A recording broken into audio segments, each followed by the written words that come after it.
We know there are many choices in internet radio, and the staff and host of LA Talk Live would like to thank you for choosing the internet's hottest destination for the most eclectic sound and invigorating talk. This is LA Talk Live. We are more than just talk.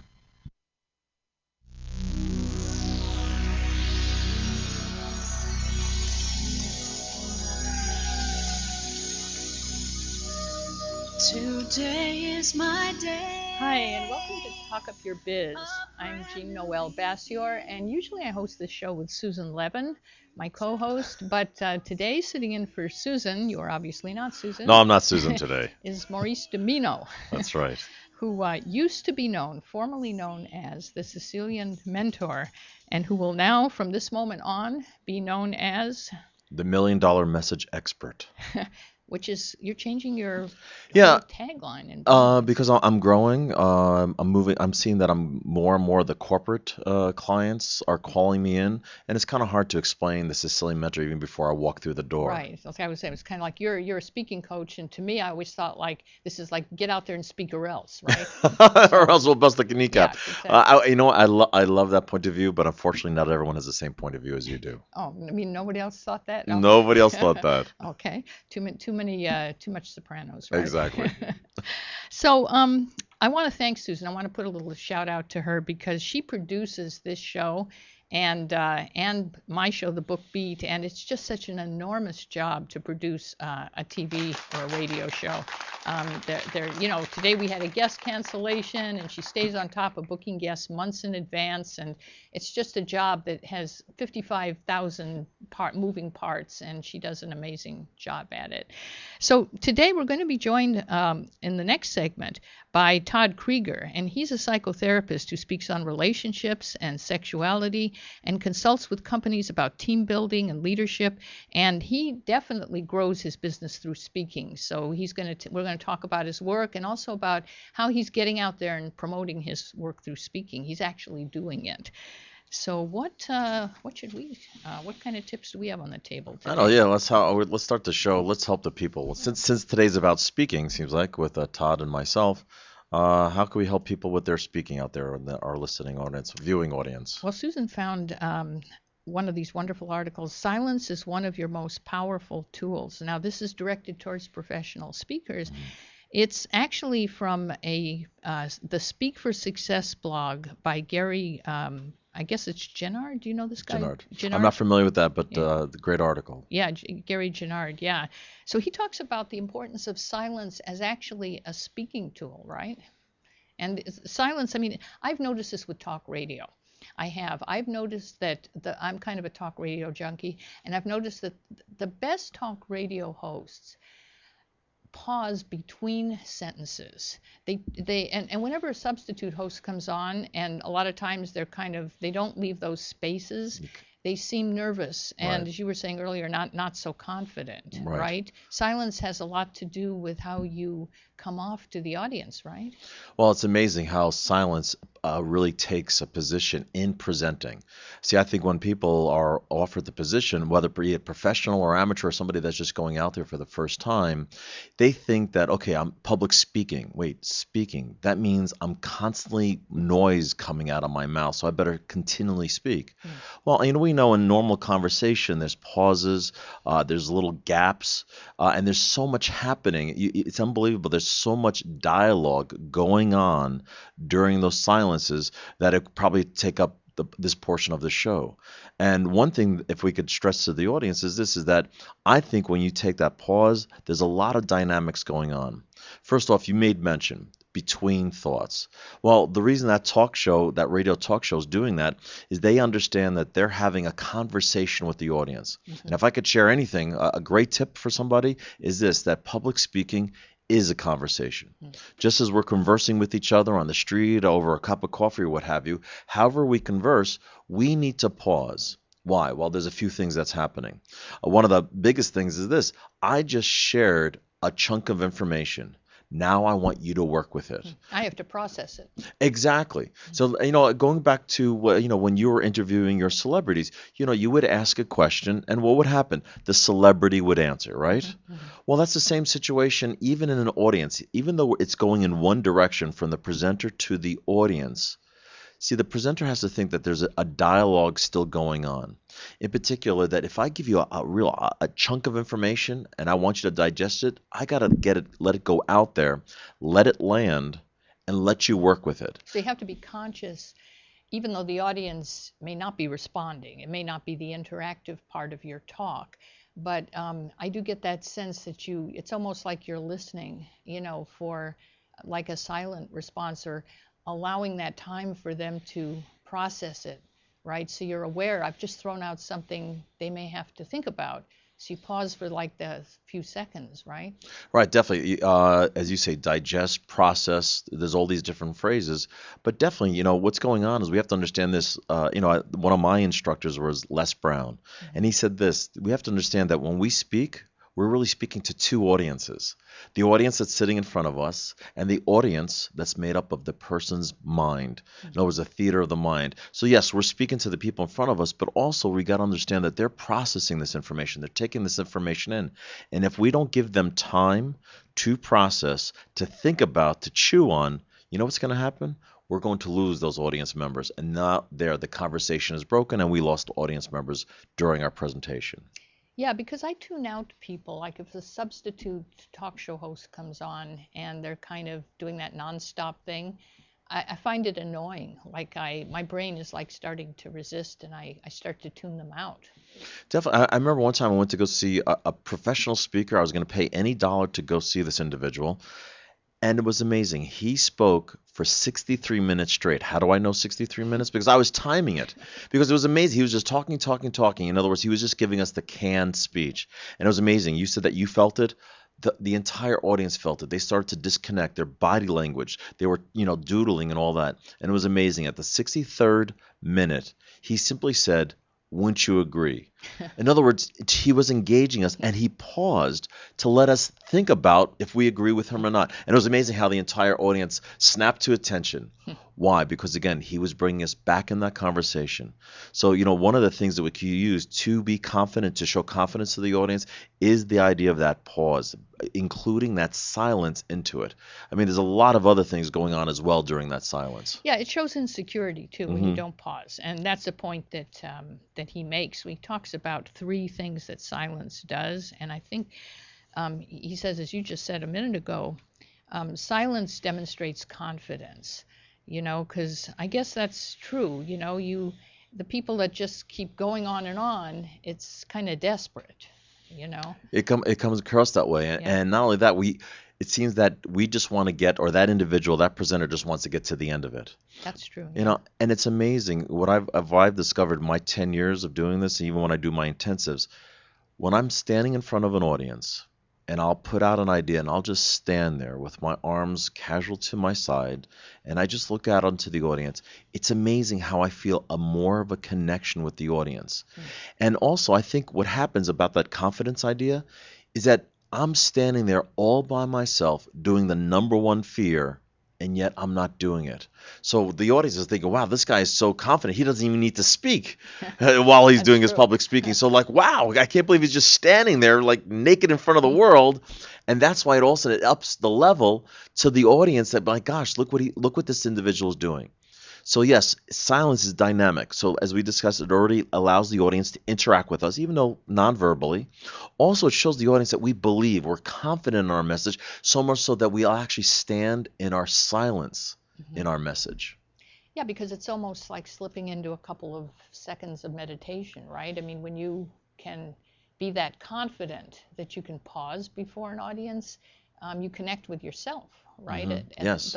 During those seconds, and sort of affirm that you're in control, I would think. At least sometimes it's the way it feels to me. It's like you kind of remember who you are, Again, it's how you said very important words there, how I feel. In other words, as a receiver, as a participant, you're seeing this individual regroup, recollect themselves, affirm themselves of where they stand. And also another great thing about silence is, yes, again, for the presenter, it allows them to regain their stature, regain their composure, if you will, and to start afresh. Another thing we got to understand is that we have to understand the audience has a listening capacity of anywhere from 10 to 15 minutes. Every 10 to 15 minutes, the human brain has to check out. So by us pausing, what we're doing is we're kind of changing up the action, right? There's talking, all of a sudden there's a silence, all of a sudden the brain says, oh, is there something going on? And it changes that dynamic within the brain. It allows it to take that rest and then to re-engage as you start speaking again. Yeah, I think that's also, he says, there's kind of a shape to a presentation. And when you take these mental breaths, I like what he says here. He says, think of it as hitting the refresh button. But I can see that the silence adds a contour, a shape, so people don't feel like lost. They sort of get a chance to get their bearings as you get your bearings, don't you think? Definitely. I say that every time we speak, we have to take our audience on this verbal journey. And I like what you're saying, that it's like a shape to it. It really gives it this contour, this feeling to it, this mood, if you will, because it allows the audience, I think, even more to connect with the material, because now they're feeling it, they're getting to work with it. Maybe, when the presenter goes into the pause, their facial gesture, their facial expression will change, or their body language will change, and now the audience is getting more of a story, even though words are not being spoken. So yes, silence is golden when it comes to presenting. Right. And I've noticed that for coaching too. And I used to, and maybe sometimes still do, make this kind of mistake myself, but I've noticed even when I've had some coaching from people that they can be really, really good. And they can say all these great things, but if they keep running on and saying them and saying them and saying them without a pause for me to ask a question or to process it, that it's too much. And I know they're good, but I'm not enjoying it. So even if you're private coaching as well, I think this applies. Definitely. We have to understand that the human brain, I've done a lot of research in this. The human brain can only handle a list of anywhere from 3 to 4 items. In fact, I think our first guest, psychotherapist, I would love to know his opinion on this, Todd's, that it could only handle a list of 3 to 4 items. So if you're coaching somebody, okay, let's say that's your business, you're coaching somebody, and you're just, laundry list, this. Well, you don't give enough time for your client, your patient, to process the number 1 and number 2, and that's another thing that I'm concerned about. When you do go into a laundry list, what's going to happen is your audience is going to be working on items 1 and 2, and you're on item 10. That's it. You lost the audience. They're going to disengage, and yes, they're watching you, but trust me, the lights are on and nobody's home. Some people say that you should only make 3 points in a presentation. Do you feel that's true, or? Well, yes, that's true to a degree, because if I'm giving a 15-minute presentation, yeah, that works perfectly. But how do I do a full day or a 3-day? Like, say, for example, say an hour. How should you structure an hour presentation? Well, what they say is this: the idea of the 3 points. In other words, in general. So for an hour, what I would do, again, for an hour, I call them golden nuggets. In my template, I call them golden nuggets. So I have the intro. Probably for an hour, I would do anywhere from 3 to 4 golden nuggets. So again, yes, I kind of sort of adhering to this. But again, the golden nugget is I'm going to give them information. I'm going to share a story. I might even have them work with this information. So now I'm really engaging multiple senses. So I'm taking care of that brain lag. So then when I go into the next golden nugget, they're refreshed. Like I said, you're able to hit the refresh button because I give them time to catch up. And then I proceed. But again, when it comes to an hour, I'm going to say anywhere from 3 to 4 golden nuggets. So yes, I guess I'm adhering to that rule. Golden law. nuggets are obviously the most important points. Like, in other words, are you saying if you only cover 3 or 4 of those in, say, an hour presentation, that's about right then? I'm going to say that's about right. My theory is this. I would rather have people go deep and really explain things so that I walk away with content, as well as opposed to going shallow, that yes, I learn about you, but I don't really know what you're about. I do not experience you. And that's what, for me, presentations is about. It's about that experience. So let me go deep in my golden nuggets, really let me work with it, because I say this, they're gold. Imagine this, if you gave me that, imagine me working with you now. It's going to be a fantastic experience, and it comes down to that word experience. Yeah, that makes a lot of sense too. And it's interesting that you're conscious about going deep in a presentation. Because I think a lot of people, if you're going to go out and speak about your business, that's one of the first questions that Susan and I hear a lot, and I'm sure you do. It's like, well, how do I structure a presentation? Where do I begin? What should I say? But what I haven't heard before, which you just said, is how deep should I go? Should this be shallow? Should this be deep? You know, I mean, shallow in the sense of, should I just give them a lot of A light touch, right? yeah, like quick information, quick tips, or should I mean, there are many ways you can do this, obviously. I mean, and what I hear you saying is, I can go deep so they get a sense of what it would be like to work with me, right, as Yeah. a coach. And that's interesting. I'd probably tend to do that too. But I haven't heard people actually consciously think about the level to which they should go, which is an interesting point. Again, you said an important thing. I want them, even that we have 15 minutes together or even 3 days together, I want them to experience, like you said, working with me. How's that experience? And again, I want to, knock their socks off so that they will do business. Since this is Talk Up Your Biz, let's do that. Let's talk up your biz, but in the best possible way. And a lot of people also ask me, Maurice, what's the point that I should bring up? What should I engage with people? What's a good golden nugget?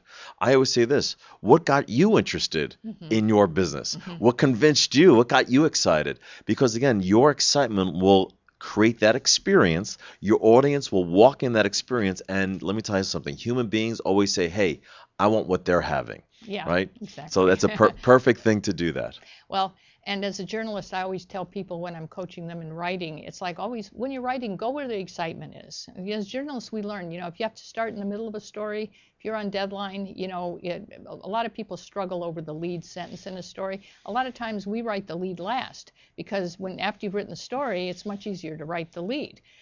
So, and I always say go for another way to go for that excitement. If you're writing a book, for example, and this would apply, I think, to giving a presentation, as you're saying, I say, like, imagine somebody walking down the street and you want to run up to them and say, you've got to stop right this minute. Don't take another step. And you grab them around the throat and you say, I've got something so important to tell you that you cannot do, just stop and listen to me. And it's with that passion and that excitement, I think you're saying too, that you want to convey. What was it? Why are you so excited? And why do you want to tell them so much? And how is it going to change their life?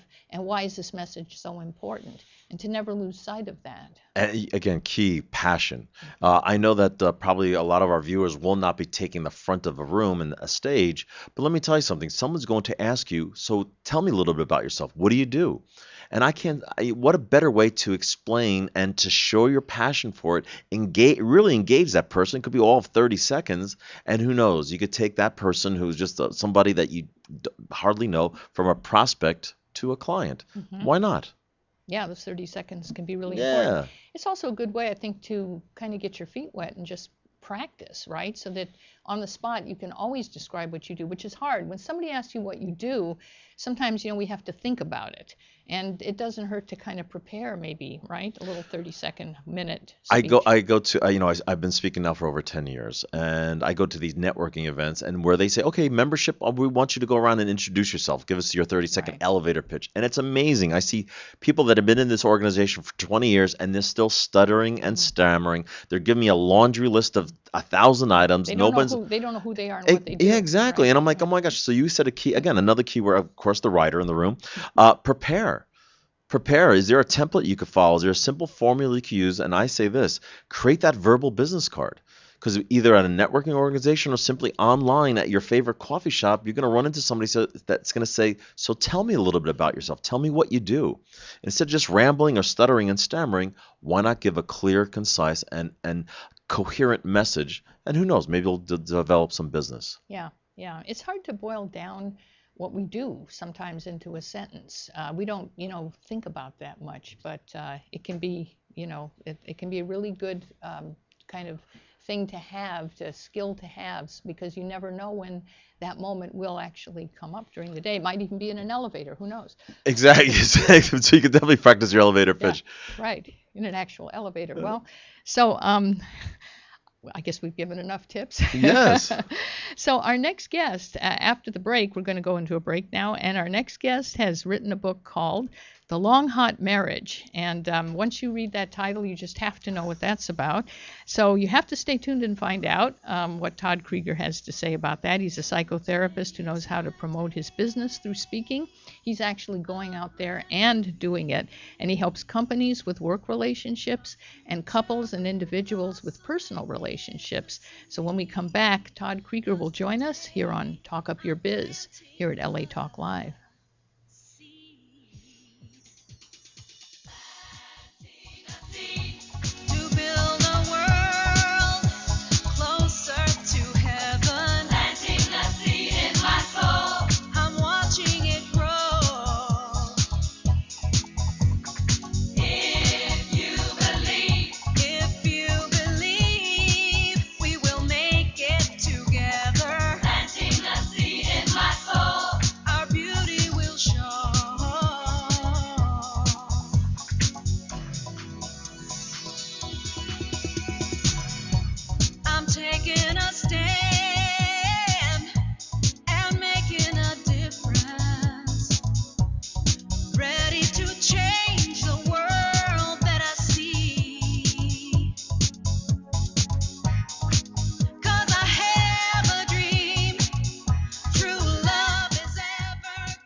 Hey everyone, this is Richard Carr, Business Relations Manager for LA Talk Live.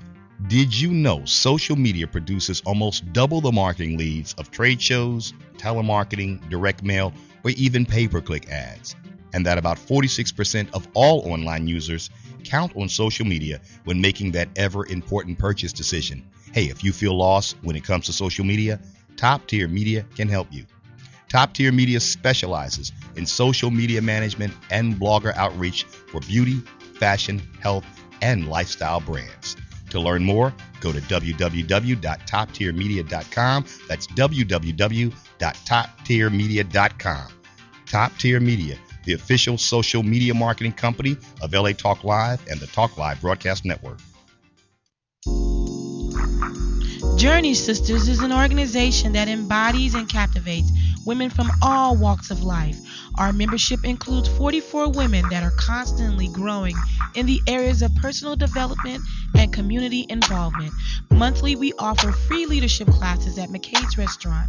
Journey aims to inform women in the areas of heart disease and HIV and AIDS. Experience the journey now by logging into www.journeymosaicinc.com. Toll free 888-906-5519. Journey with no excuses.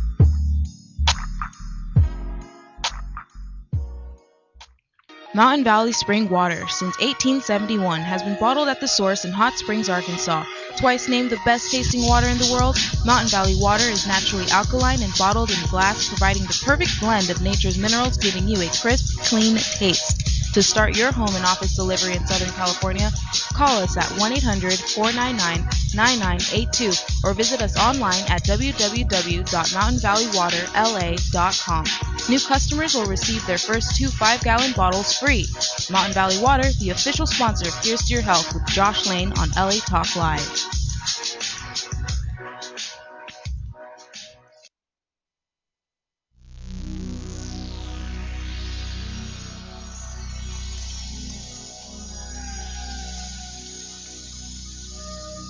Today is my day, a brand new beginning. Welcome back to Talk Up Your Biz. I'm Jean Noel Bastior, and our guest co-host this show is Maurice Domino.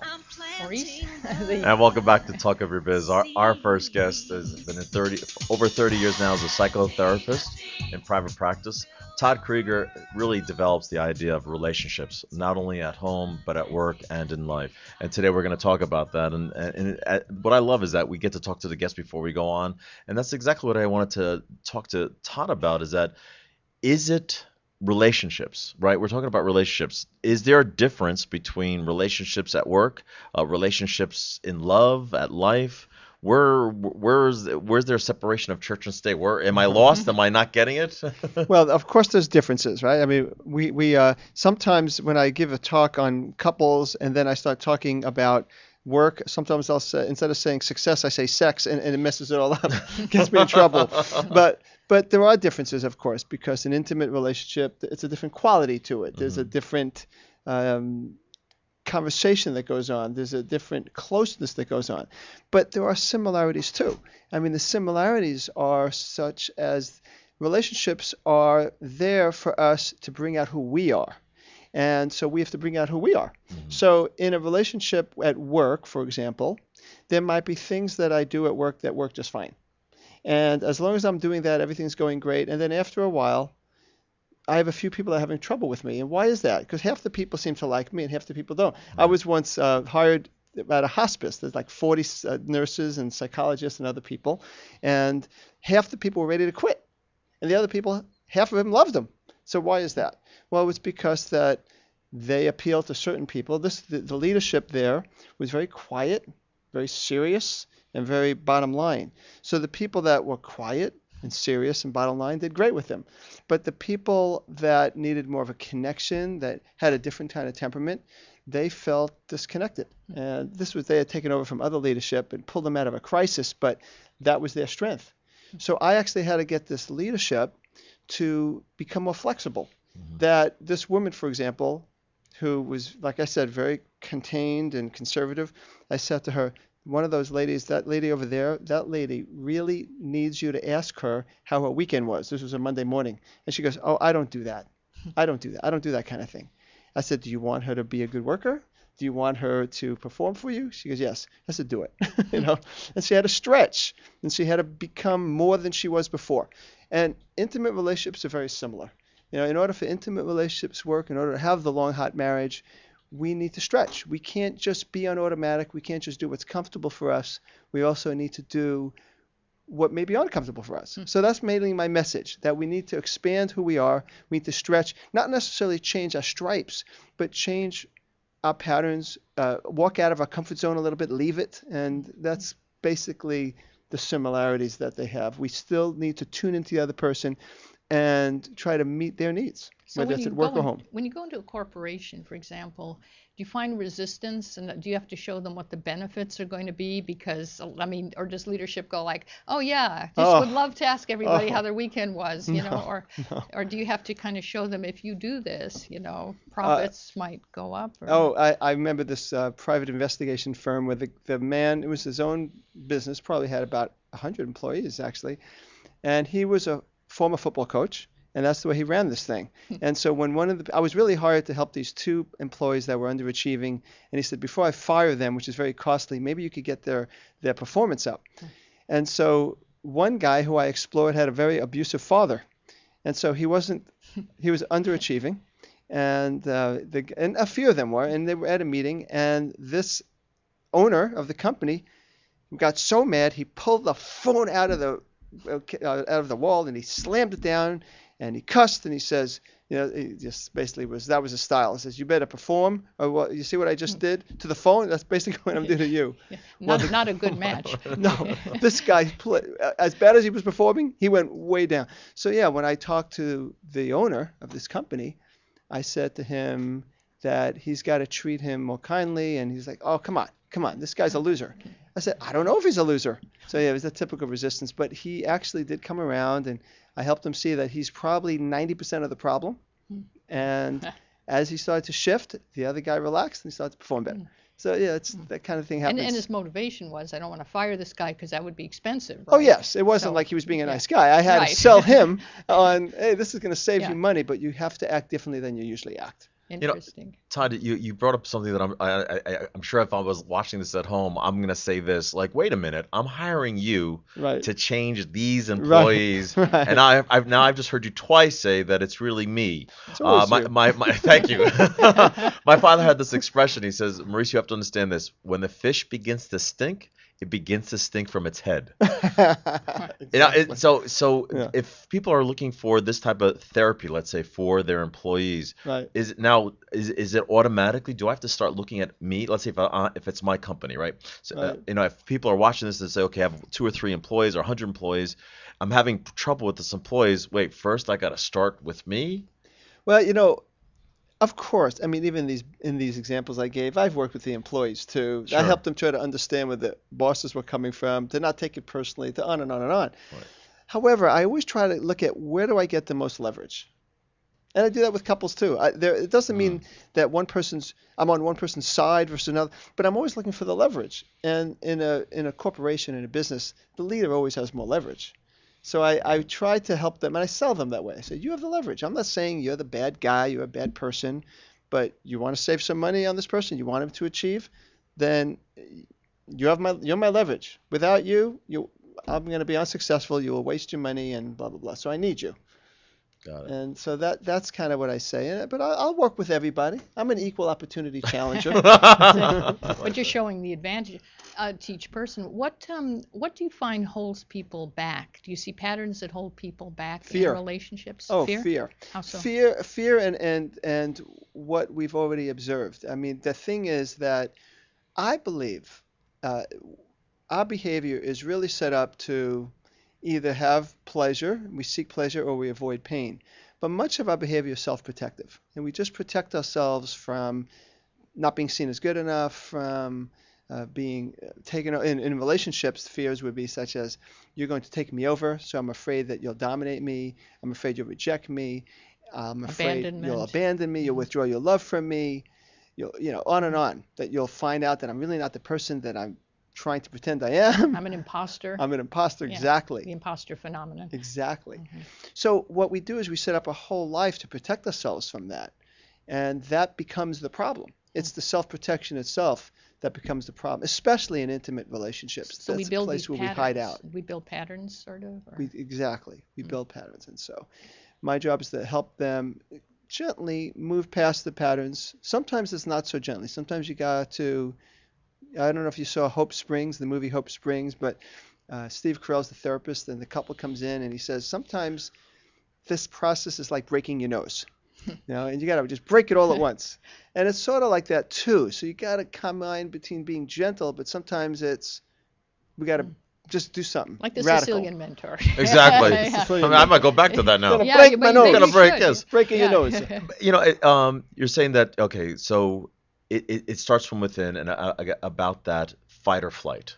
Absolutely. So what are the some of the things? Okay, if I realize in a relationship, be it at work or at home, I see there's something not working. Right. Let's say, for example, for my girlfriend. Right. What are the first steps that I could do so that I can build that confidence? Because I know that no matter how much I'm going to ask of her, Right. or my boss or my colleagues, again, it always begins with me. I get that. So what is the first couple of things, steps, exercises, or what do you recommend for me to get on this road of confidence? Of course, if I have a client that says, I guess it all begins with me, that has made my job a lot easier, and it's not always that way. It's very seldom that way. But if you get to the point where, okay, I'll look at me, the first question is always, where am I afraid?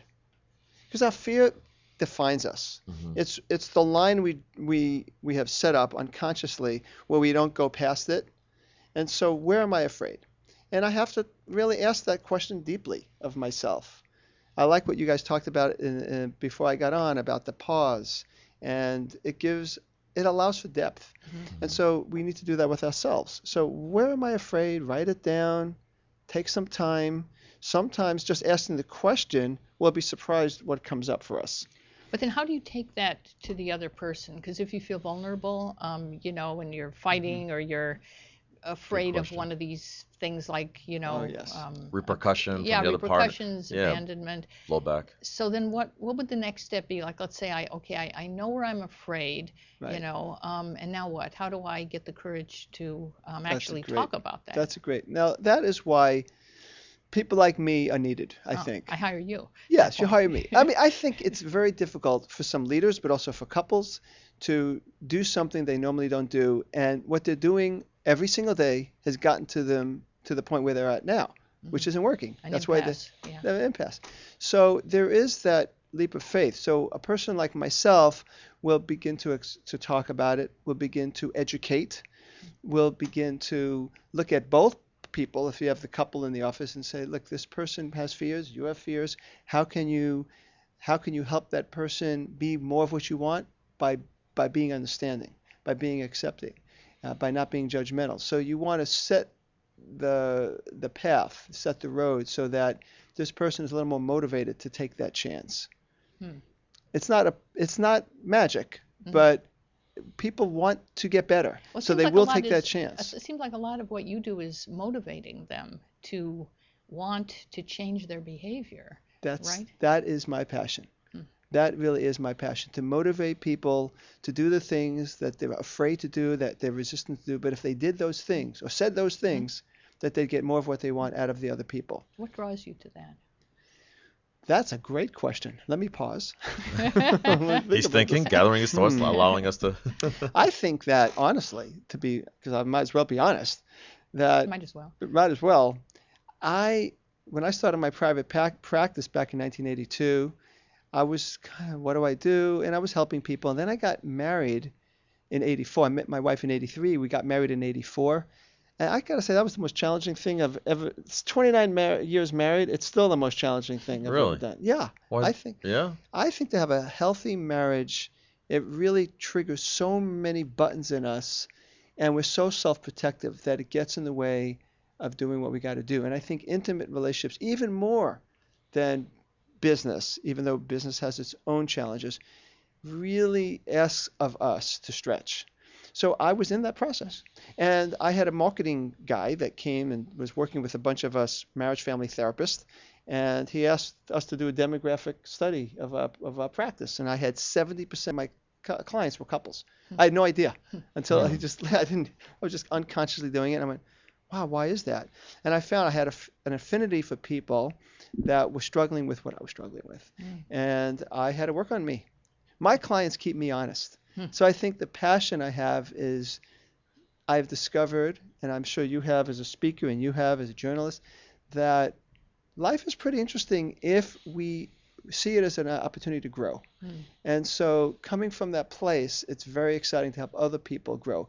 That's the only way out. The only way to have a healthy, passionate marriage. And I believe the only way to have a really healthy company is to stretch. So it's been my passion, and my marriage continues to be wonderful and challenging, so I think I'm still enthused about helping others. Is that what the long, hot marriage means? The long, hot marriage, yeah. The long, hot marriage, what does it really mean? It means that it's long, but it has a lot of energy to it. It doesn't necessarily mean just about sex, even though that's definitely a big part of it, but that has energy to it. That when you are going to see your partner that evening, that you're still excited to see that partner, that you still have a lot to talk about. You go to a restaurant, that you're actually talking to each other. You're not texting you're not texting. Yeah. You made mention, and you say this, that when you go out and speak, you want to stretch people and all that. You have an interesting concept, which I'd love to talk about, the idea of the nice and naughty, or nice and nasty. Yes. And this is, I think, that's missing in some people. When I do my leadership things, I talk about, sometimes you have to go out there and be selfish. When you talk about nice and naughty, nice and nasty, what's your take on that? Because that fits in with your idea of stretching, isn't it? Absolutely, perfectly. The nice and naughty I usually reserve for the intimate relationships, and nice and nasty I reserve for the business relationships. Okay. But the whole idea is very similar. And again, is that there are certain people that have a tendency to easily be nice. They think of other people. They put their needs aside. Consistently being nice. It's a pattern. Okay. They're not doing it as much out of choice as they think.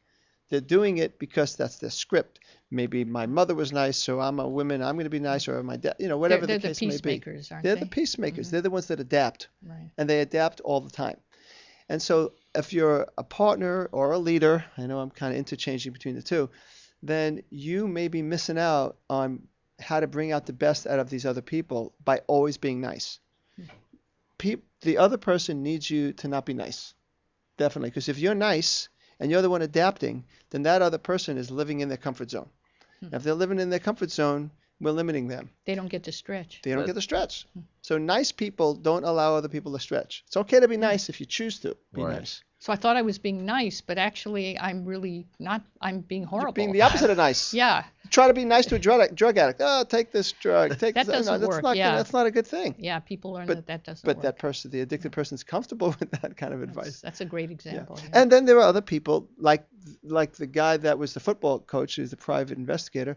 He needed to learn how to be nice at times. That that he had to stretch and bring out the best of other people, not always by being nasty. So yeah, and it is all about becoming more of who we are. That there's a dominant part of our personalities. Let's use it. If it works for us, and it does, I'm sure. But what's the part of me that is my weakest link? That's another question to ask. What is my weakest link? Mm-hmm. So if I'm seeing a couple, the engineer might say, what is my weakest link? Well, dealing with feelings. Okay. So we have to help them deal with feelings for at least a small fraction of their day with their partner, so that the partner feels like they're getting something from them. So what is that missing link? What is their weakest link? And that's where I think bringing help in really does help, right?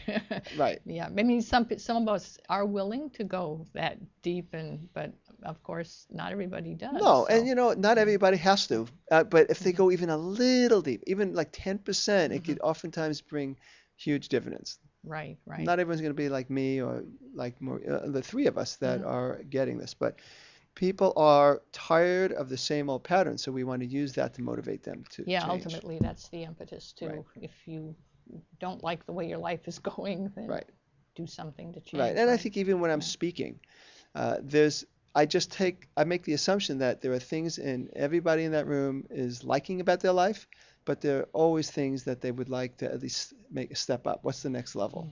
And so always keep that in mind, and I always appeal to that part of them that does want to move to that next level, whatever part of their life that we're talking about. So how can people contact you?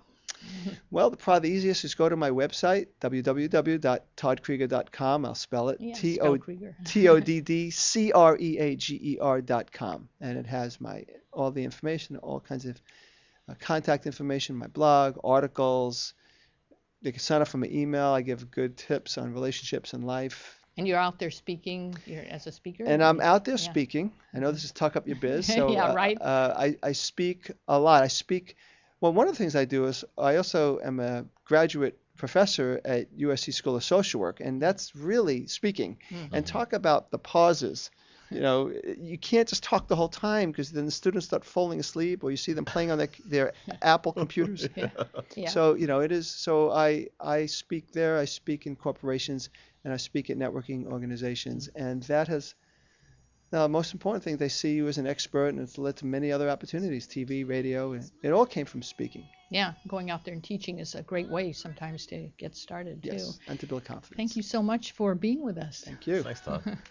So we're going to take a break now, and when we come back, we have another special guest, Maurice Domino. Oh my gosh, yes, I'll be back. Yeah, formerly the Sicilian mentor, and now the $1 million Message expert. Message expert. Yes. That's right.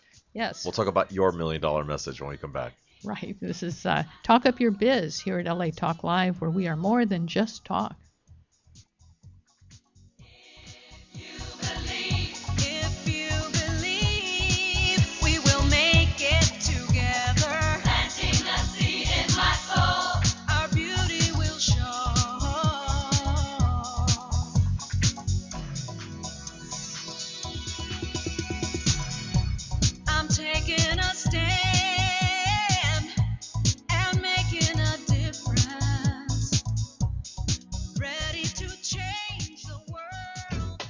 Hi, this is Elena, inviting you to join me every Wednesday at noon for Elena's Beauty Talk and more, exclusively on LA Talk Live.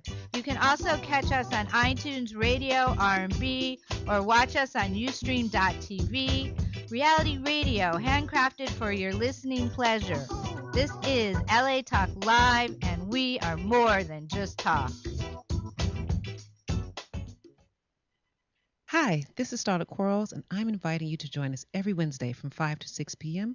for a new show right here on LA Talk Live, The Dialogue, Real Talk, Real People. Join us as we discuss the topics that are relevant to today's generational leaders. So don't forget to tune in to The Dialogue, Real Talk, Real People, every Wednesday from 5 to 6 p.m. right here on latalklive.com. You can also catch us on iTunes Radio R&B, Live 365, Radio Flag, and now Stitcher Radio. or watch and listen directly at latalklive.com. Reality radio handcrafted for your listening pleasure. This is LA Talk Live, and we are more than just talk.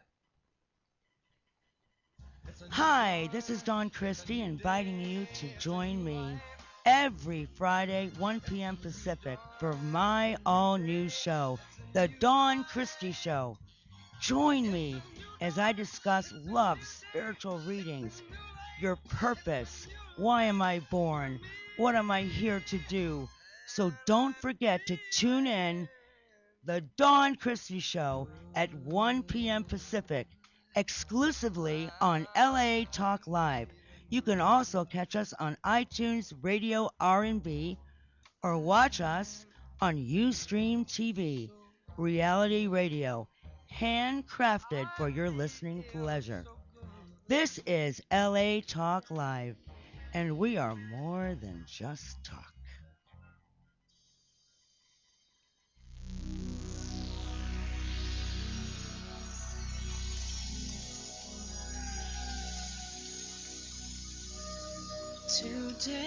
Welcome back to Talk Up Your Biz. I'm Jean Noel Bassior here with my co-host Maurice Domino.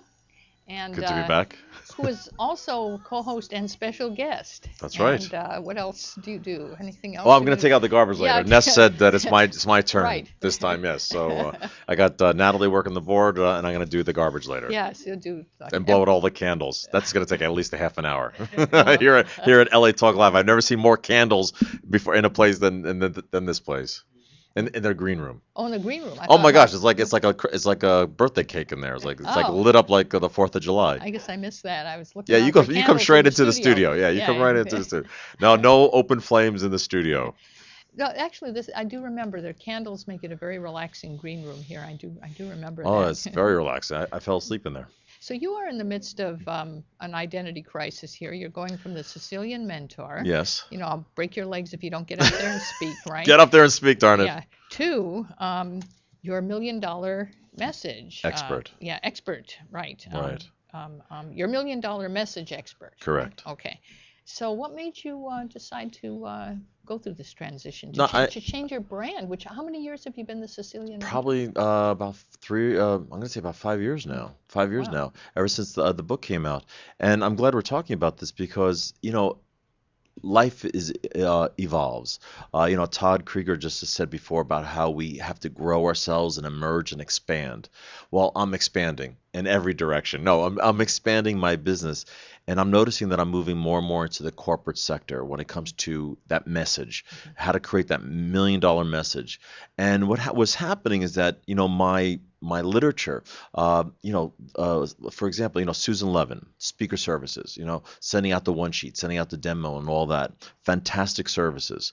But what was going against me was that moniker, that name, the Sicilian mentor. You were fighting it, weren't you? In some ways. Was I fighting? No, I was. At first, I wasn't fighting it. But what I found out that when I did get the phone call from people from the corporate sector, they're like, "So, what are you going to come in here and knock us off, whack our, No. It's about passion. It's about community. It's about family."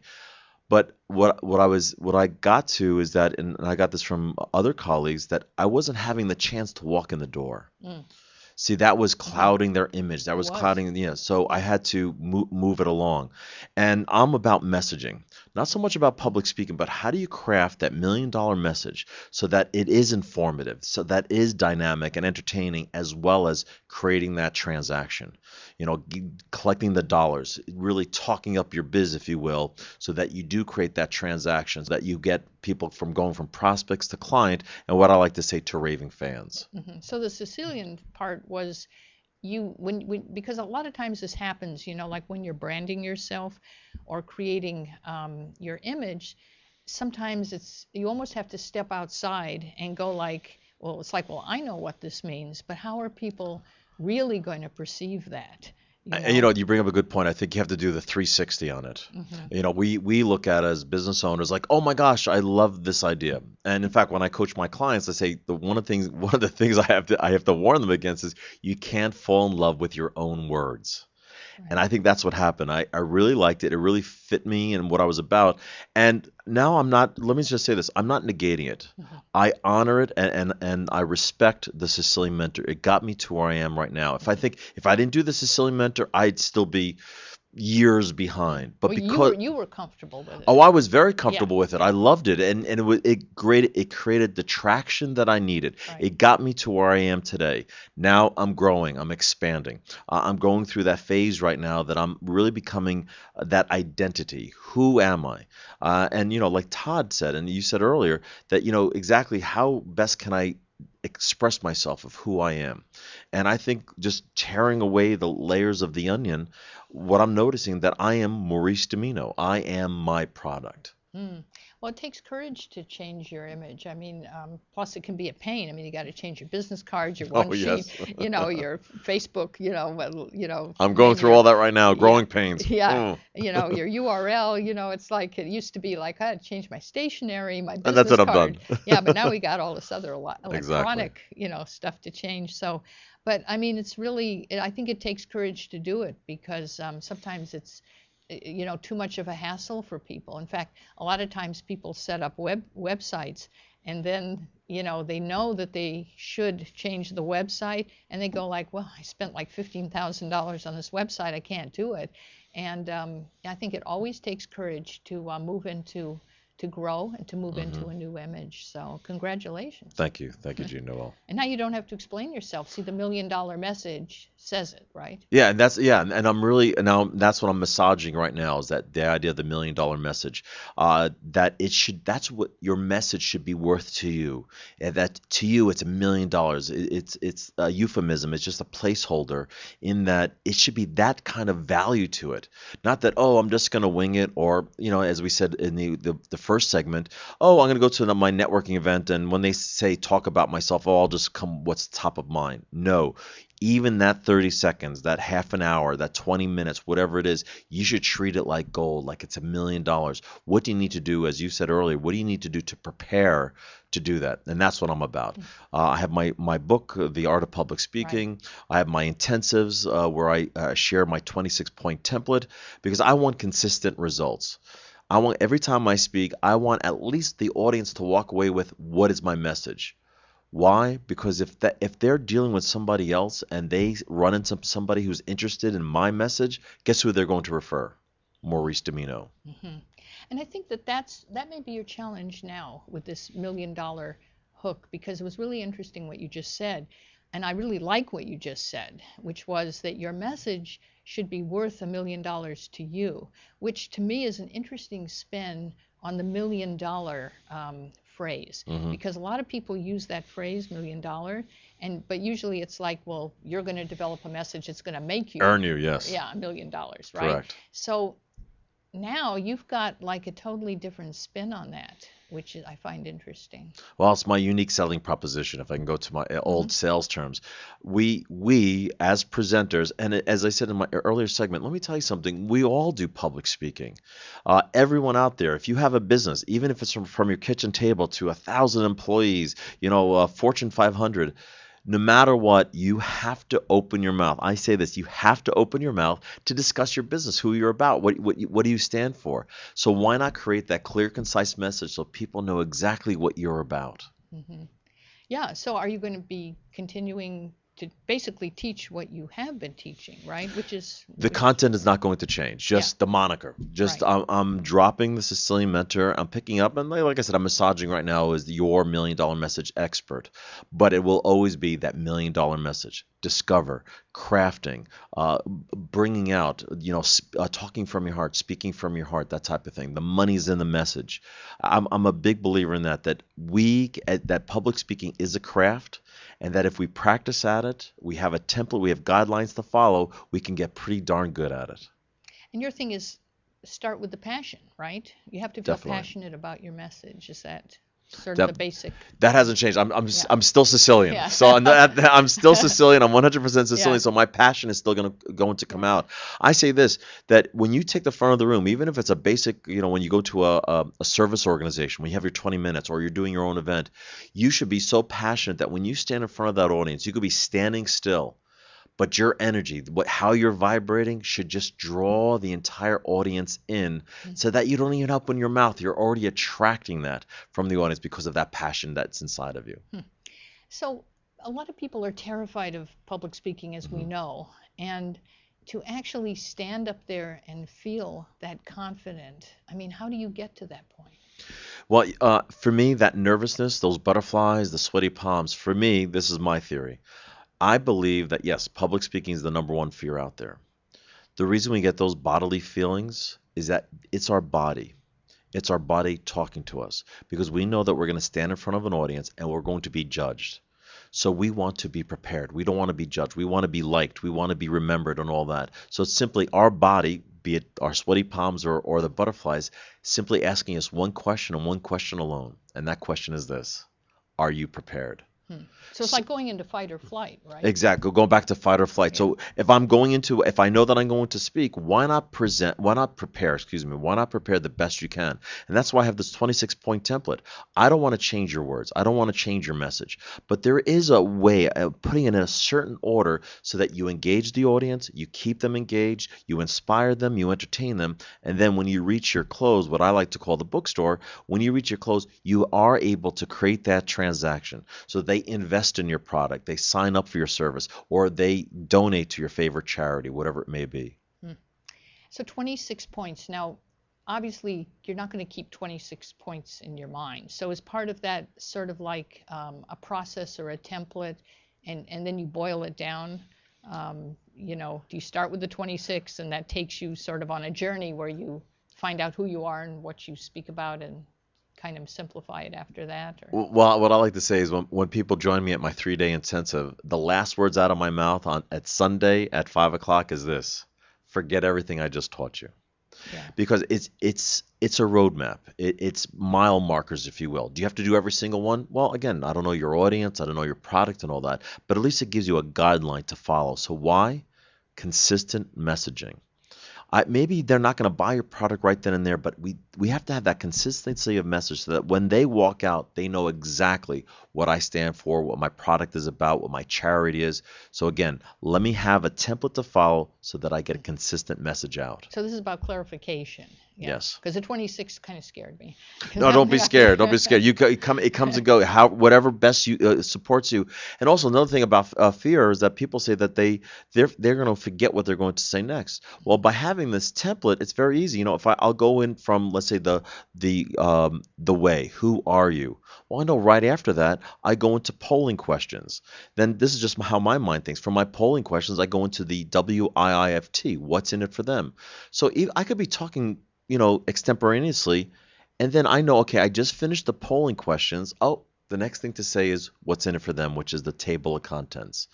And what's a polling question exactly? A polling question is, in other words, I'm polling the audience to see where they're at. So you're engaging? Is this where you draw the audience in interactively? Interactively. I'm a big believer in interaction. Yeah. So at my intensive, I'll teach the 26 points, and the polling question is a dynamic question.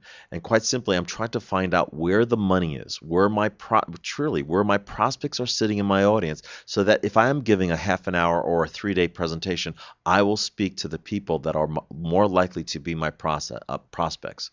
So yeah, let me tell you something. I just threw this on paper. This 3-day intensive is a deliberate intensive. Yeah, it took years to develop. Probably, yes, right.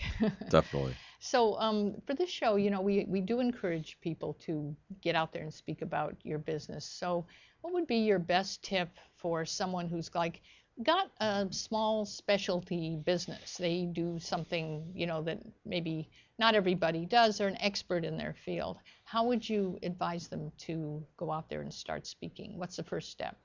Well, again, get that message down. I think the biggest point that I could give is what made you passionate about it, whatever it may be, if it doll making or dollhouse making. I don't know why that just popped into my head, but what was that passion about it? And let me tell you something. There's so much speaking opportunities out there. For example, Susan Levin, Speaker Services. She'll just open the doors for speaking opportunities, and get out there. It is a craft. The more you practice, trust me, the better you will get. And of course, if they're not doing anything October 18th, 19th, or 20th, come to my intensive. And where's that going to be? Yeah, it's our Discover Your $1 Million Message Intensive. It's the weekend of October 18th, and it's here in Los Angeles at the Warner Center Marriott in Woodland Hills. Oh, okay. Okay, very good. And you do coaching by phone and in person, right? Yeah, I do in person for people that want to delve into their public speaking fundamentals as well as developing that message. And I also do a lot of Google Hangouts, working with people that way via Skype, via phone. So if you have a message, I believe this, that everyone has a message inside of them. So I know you have a message inside of you. How do you go about converting that and to let the rest of the world hear that message that's written in your heart? And what's your website? Website is my name, MauriceDimino.com. That's MauriceDimino, MauriceDimino.com. Well, you're always a great co-host. I know we're going to have you on again. And, I know people can go to you for the basics of speaking and getting confident and getting their presentation together.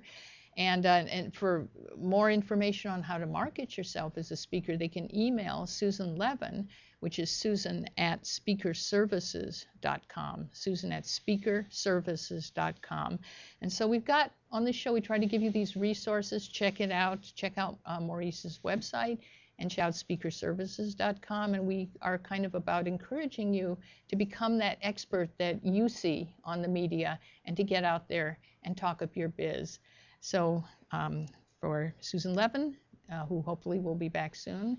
Come back, Susan. Yes. We miss you. But I'm loving this, though. Don't get me wrong. I'm absolutely loving this. Yeah, and you are coming back. Don't worry. Yes, I am coming back in 2 weeks. Always happy to have you. Good. Whenever you can make it. Great. And also thanks to Susan for producing the show. She continues to book these wonderful guests that we have.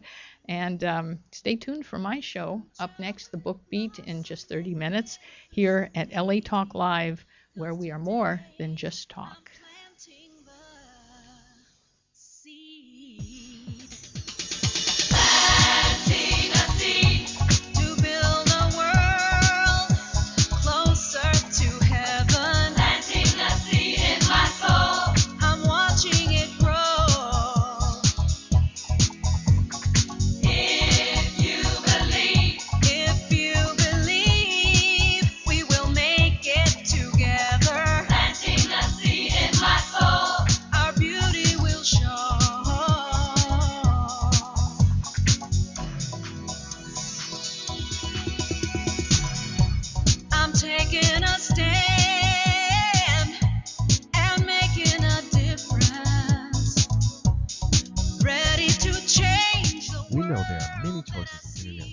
And the staff and host of LA Talk Live would like to thank you for choosing the internet's hottest destination for the most eclectic sound and invigorating talk. This is LA Talk Live. We are more than just talk.